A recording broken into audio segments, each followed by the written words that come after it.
இரு புனித பள்ளிகளில் ஆற்றப்பட்ட ஜும்மா உரையின் சுருக்கம். மக்கா மஸ்ஜிதுல் ஹரம் பள்ளியில் ஷேக் பேராசிரியர் அப்துல்லாஹ் பின் அவாத் அல் ஜுஹானி அவர்கள் உரையாற்றினார்கள். ஒவ்வொரு வழிபாட்டிலும் அதை செய்வதற்கு எப்போதும் ஒரு மிகச்சிறந்த வழி இருக்கிறது. எனவே ஒரு நபர் நன்மைகளை அடைந்தாலும் இன்னும் பெரிய லாபத்தை அடைய முடியவில்லையே என்ற வருத்தத்தையும் அவர் உணரக்கூடும்.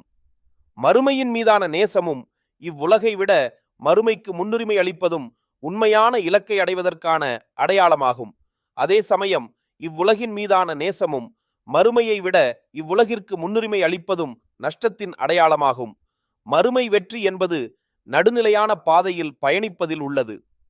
மதீனா மஸ்ஜிதுன் நபவி பள்ளியில் ஷேக் டாக்டர் அலி பின் அப்துர் ரஹ்மான் அல் ஹுதைபி உரையாற்றினார்கள்.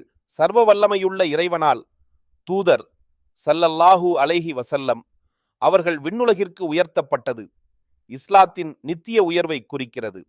இஸ்லாம் உன்னதமானது, அதற்கு மேல் எதுவும் உயர்ந்ததல்ல. அவருக்கு முன்னால் எந்த ஒரு தூதரும் அடையாத ஒரு அந்தஸ்திற்கு இறை தூதர் உயர்த்தப்பட்டார். எனவே எவர் இஸ்லாத்தை ஆதரிக்கிறாரோ அவருக்கு நற்செய்தி உண்டாகட்டும், எவர் அதை எதிர்த்து புறக்கணிக்கிறாரோ அவருக்கு கேடுதான்.